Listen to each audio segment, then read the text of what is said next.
ಏನು ಸರ್ ಮುಲ್ಬಾಲ್ ವಿಶೇಷ? ಮುಖ್ಯವಾಗಿ ನಾನು ಕುರುಡುಮಲೆ ದೇವಸ್ಥಾನಕ್ಕೆ ಬರಬೇಕು ಅಂತ ಹೇಳಿ ಭಾಳ ದಿನಗಳಿಂದ ಅಂದ್ಕೊಂಡಿದ್ದೆ.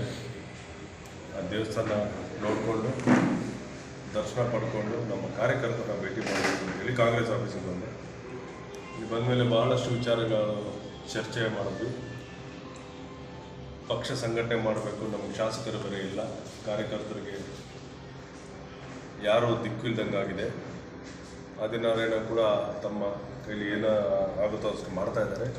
ಬಟ್ ಪಕ್ಷ ಸಂಘಟನೆಗೆ ಬ್ಲಾಕ್ ಪ್ರೆಸಿಡೆಂಟ್ ಅವಶ್ಯಕತೆ ಇದೆ ಮತ್ತು ಬ್ಲಾಕ್ ಪ್ರೆಸಿಡೆಂಟ್ನ ಯಾರು ಮಾಡಬೇಕು ಅನ್ನೋದು ಕೂಡ ನಾವು ಡಿಸ್ಕಸ್ ಮಾಡ್ತಾ ಇದ್ದೀವಿ.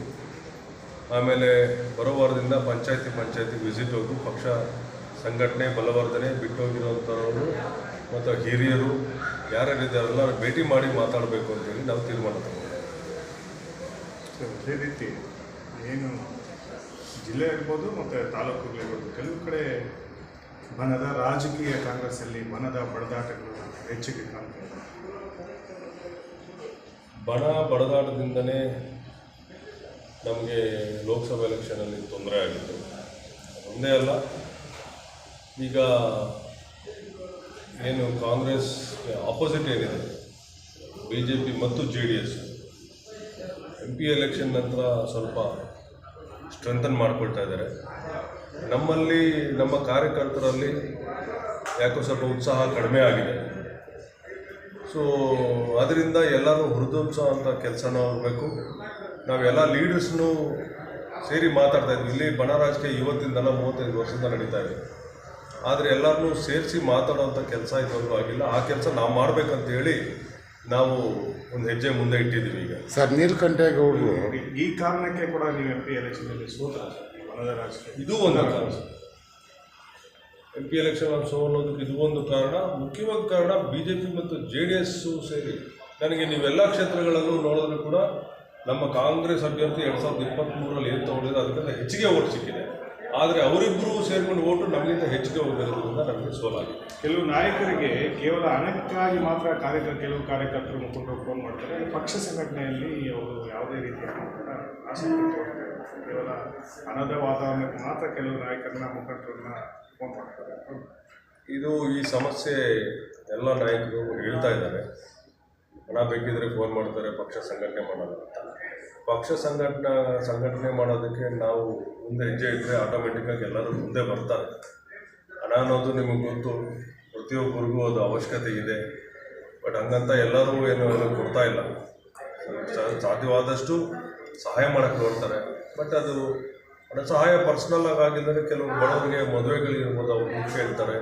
ಆಮೇಲೆ ಕೆಲವು ಹಬ್ಬ ಹರಿದಿನಗಳಿಗೆ ಅವರು ಹೇಳ್ತಾರೆ. ಅದರಲ್ಲಿ ಕೊಡೋದು ಅವ್ರು ಕೇಳೋದು ತಪ್ಪಿಲ್ಲ, ನಾವು ಕೊಡೋದು ತಪ್ಪಿಲ್ಲ. ಅಂದರೆ ನಿನ್ನೆ ಇಲ್ಲಿ ನಡೆದ ಒಂದು ಏನು ಚಿಂತನ ಮಂಥನ ಅಂತ ಕಾಂಗ್ರೆಸ್ನ ಒಂದು ಕಾರ್ಯಕ್ರಮ ಆಯಿತು.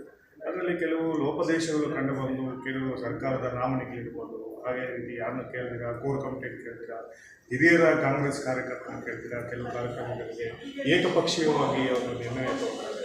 ಇದರಿಂದ ಎಲ್ಲರಿಗೂ ತೊಂದರೆ ಆಗ್ತಿದೆ, ಕೆಲಸ ಮಾಡೋರಿಗೂ ತೊಂದರೆ ಆಗ್ತಿದೆ, ಆ ಥರನೇ ಬಂದು ಕಾಂಗ್ರೆಸ್ ಸೇರ್ಕೊಳ್ಳೋರು ಅವ್ರಿಗೂ ಒಂದು ಇದಾಗ್ತಿದೆ. ಇದು ಯಾವ ಕಡೆ ಯಾವ ದಿಕ್ಕಿನಲ್ಲಿ ಕಾಂಗ್ರೆಸ್ ಪಕ್ಷ ನಡ್ಕೊಂಡು ಹೋಗ್ತಾ ಇದೆ, ಇದು ಯಾಕೆ ಮುಖಂಡರ ಹತ್ರ ಚರ್ಚೆ ಆಗ್ತಿಲ್ಲ ಅಂತ? ಇಲ್ಲ, ಇದು ನನ್ನ ಗಮನಕ್ಕೂ ಬಂತು. ಬಟ್ ಅದ್ರ ಬಗ್ಗೆ ಸಂಪೂರ್ಣವಾಗಿ ನನಗೂ ಗೊತ್ತಿಲ್ಲ. ಎಲ್ಲರೂ ಕೇಳೇ ಮಾಡಿದ್ದಾರೆ ಅಂತ ನಾನು ಅಂದ್ಕೊಂಡಿದ್ದೆ. ಬಟ್ ಇಲ್ಲಿ ಪ್ರತಿಯೊಂದು ನಾಮಿನಿ ಮಾಡಿದಾಗಲೂ ಕೂಡ ಈ ಇಡೀ ಜಿಲ್ಲೆಯಲ್ಲಿ ಎಲ್ಲಿ ಬೇಕಾದರೂ ಒಂದು ನಾಮಿನಿ ಮಾಡಿದಾಗ ಸ್ವಲ್ಪ ಜನ ಅಸಮಾಧಾನಗೊಳ್ಳೋದು ಇದು ಸರ್ವೇ ಸಾಮಾನ್ಯ ಆಗಿಬಿಟ್ಟಿದೆ. ಎಲ್ಲರನ್ನೂ ಕೇಳಿ ಅಂತೂ ಮಾಡೋಕ್ಕಾಗಲ್ಲ, ನಿಮಗೂ ಗೊತ್ತು.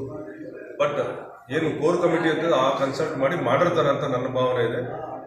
ಅದು ಒಂದು ಅಭ್ಯರ್ಥಿ ಅಂತ ಒಂದು ನಾವು ನಾಮಿನಿ ಅಂತ ಹೇಳಿ ನಾವು ತೀರ್ಮಾನ ತಗೊಂಡ್ಮೇಲೆ ಎಲ್ಲರನ್ನೂ ಒಂದು ಅಭಿಪ್ರಾಯ ಕೇಳೋದು ಸೂಕ್ತ. ಅದು ಕೇಳಿಲ್ಲ, ಅದಕ್ಕೆ ನಿನ್ನೆ ಗಲಾಟೆ ಆಗಿದೆ ಅಂತ ನನಗೆ ಬಂದಿರೋ ಮಾಹಿತಿ. ಸರಿ, ಈಗ ನಡೆದಂತಹ ಸಭೆಗಳಲ್ಲಿ ಯಾರು ಪರಾಜಿತ ಅಭ್ಯರ್ಥಿಗಳಾಗಿದ್ದಾರೆ ಅವ್ರದ್ದು ಕೆಲವು ಸಭೆಗಳಾಗಿದೆ, ಅಲ್ಲಿ ಆಶ್ವಾಸನೆ ಆಗಿದೆ, ಹೈಕಮಾಂಡಿಂದ ಆಶ್ವಾಸನೆಗಳಾಗಿದೆ. ನೀವು ಅಲ್ಲಿ ಈಗ ಟಿಕೆಟ್ ಕನ್ಫರ್ಮ್ ಆಗುತ್ತೋ ಇಲ್ಲವೋ, ಈಗ ನನ್ನ ಉದಾಹರಣೆ, ನನಗೆ ಟಿಕೆಟ್ ಕೊಟ್ಟಿದ್ದಾರೆ ಪಾರ್ಲಿಮೆಂಟ್ಗೆ. ಈ ಪಾರ್ಲಿಮೆಂಟ್ ವಿಚಾರ ಬಂದಾಗ ನಾನೇ ಹೊಣೆ, ನನ್ನ ಜವಾಬ್ದಾರಿ ಅದು. ನೆಕ್ಸ್ಟು ಅಭ್ಯರ್ಥಿ ಯಾರಾಗ್ತಾರೋ ಅಥವಾ ನಾನೇ ಆಗ್ತೀರೋ ನನಗೆ ಗೊತ್ತಿಲ್ಲ, ಅದು ಪಕ್ಷ ತೀರ್ಮಾನ. ಅಲ್ಲಿ ತನಕ ನಾನೊಬ್ಬ ಅಭ್ಯರ್ಥಿಯಾಗಿ ನಾನು ಕೆಲಸ ಮಾಡಲೇಬೇಕಾಗಿದೆ. ಯಾವುದೇ ಪಕ್ಷದ ಚಟುವಟಿಕೆ ನಾನು ಭಾಗವಹಿಸಬೇಕಾಗಿದೆ. ನಿನಗೇ ಕೊಡ್ತೀವಿ ಹೋಗಿ ಕೆಲಸ ಮಾಡಿ ಅನ್ನೋಂಥ ಇನ್ನೂ ಆ ಮಟ್ಟಕ್ಕೆ ನಾನು ಇನ್ನೂ ಬಂದಿಲ್ಲ. ಇನ್ನೂ 3-4 ವರ್ಷ ಇರೋದ್ರಿಂದ ಆ ಡಿಸ್ಕಷನ್ ಆಗಿಲ್ಲ. ಸರ್, ನೀಲಕಂಠೇಗೌಡರು ತೀರ್ಕೊಂಡ ಮೇಲೆ ಪಕ್ಷದಲ್ಲಿ ಇಡ್ತಾ ಇಲ್ದಿರಾಗೋಗಿದೆ ಅಂತ ಸಾರ್ವಜನಿಕರ ಅಭಿಪ್ರಾಯ. ಅವರು ನೀಲಕಂಠೇಗೌಡರು ಬಹಳ ದೊಡ್ಡ ನಾಯಕರು. ಅವ್ರು ಹೋದ ಮೇಲೆ ಆ ಜಾಗ ತುಂಬುವಂಥ ಸೂಕ್ತ ಅಭ್ಯರ್ಥಿಗೋಸ್ಕರ ಹುಡುಕಾಟ ನಡೆದಿದೆ. ಅದು ಕೂಡ ಇವತ್ತು ಡಿಸ್ಕಷನ್ ಆಯಿತು. ನಾವು ಆದಿನಾರಾಯಣ ಅವರು ಮತ್ತು ಜಿಲ್ಲಾಧ್ಯಕ್ಷರೆಲ್ಲ ಸೇರಿಕೊಂಡು ಮತ್ತು ಈ ಭಾಗದ ಎಲ್ಲ ನಾಯಕರುಗಳು, ಕೊತ್ತೂರು ಮಂಜು ಅವ್ರಿಗೂ ಭಾಳ ಚೆನ್ನಾಗಿ ಗೊತ್ತು ಈ ಭಾಗದಲ್ಲಿ ಯಾವ ನಾಯಕರು ಹೇಗೆ ಎಲ್ಲ ಗೊತ್ತು. ಇವರೆಲ್ಲ ಕನ್ಸಲ್ಟ್ ಮಾಡಿ ನಾವು ಆದಷ್ಟು ಶೀಘ್ರದಲ್ಲೇ ಒಂದು ಬ್ಲಾಕ್ ಪ್ರೆಸಿಡೆಂಟ್ನ ನಾವು ನೇಮಕ ಮಾಡ್ತೀವಿ. ಸರ್, ಇನ್ನೊಂದು ಕ್ವಶನು, ಕೆಲವು ನಾಯಕರು ಕೈಗೆ ಸಿಗ್ತಾರೆ, ಕೆಲವು ಫೋನ್ ತೆಗಿತಾರೆ ಅಂತ ಆದಿನಾರಾಯಣ ಮೇಲೆ ಆರೋಪ ಬರ್ತಾ ಇದೆ ಸಾರ್ವಜನಿಕವಾಗಿ. ಇದು ಆದಿನಾರಾಯಣ ಅವ್ರಿಗೆ ಅಲ್ಲ, ಪ್ರತಿಯೊಬ್ಬರಿಗೂ ಅನ್ವಯಿಸುತ್ತೆ. ಇದು ಎಲ್ಲರ ಫೋನು ತೆಗಿಯೋಕ್ಕಾಗಲ್ವಲ್ಲ, ಯಾಕಂದರೆ ಸಾಕಷ್ಟು ಜನ ಫೋನ್ ಮಾಡ್ತಾರೆ, ಭಾಳಷ್ಟು ಜನ ಫೋನ್ ಮಾಡಿ ಎಲ್ಲರ ಫೋನು ಅಟೆಂಡ್ ಮಾಡೋಕ್ಕಂತೂ ಆಗಲ್ಲ. ಯಾರ್ಯಾರು ಭಾಳ ಮುಖ್ಯವಾಗಿರ್ತಾರೋ ಅಂತ ಗೊತ್ತಿರ್ತದೆ, ಇವರು ಏನಾದರೂ ಕೆಲಸ ಇದ್ರೇ ಮುಖ್ಯವಾದ ಕೆಲಸ ಇದ್ರೇ ಮಾಡ್ತಾರೆ ಅಂಥ ಫೋನ್ಗಳು ಅಟೆಂಡ್ ಮಾಡ್ತಾರೆ. ಮತ್ತು ಫ್ರೀ ಟೈಮಲ್ಲಿ ಮೋಸ್ಟ್ ಆಫ್ ಯಾರ್ಯಾರು ಮಿಸ್ ಕಾಲ್ ಇರುತ್ತೆ ಅದೆಲ್ಲ ಮಾಡ್ತಾರೆ. ಆದಿನಾರಾಯಣಗೂ ಅಭ್ಯಾಸ ಇದೆ, ನಾನೇ ನೋಡಿದ್ದೀನಿ.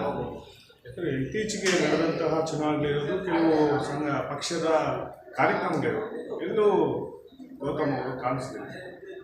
ಪಕ್ಷದ ನನಗೆ ಇಲ್ಲಿ ಡ್ಯುಯಲ್ ರೋಲ್ ಆಗ್ಬಿಟ್ಟಿದೆ. ನಾನು ಬೆಂಗಳೂರಿನಲ್ಲಿ ಜಿಲ್ಲಾಧ್ಯಕ್ಷ. ಪಕ್ಷದ ಕಾರ್ಯಕ್ರಮಗಳೇನಿದ್ರು ನನಗೆ ಅಲ್ಲಿ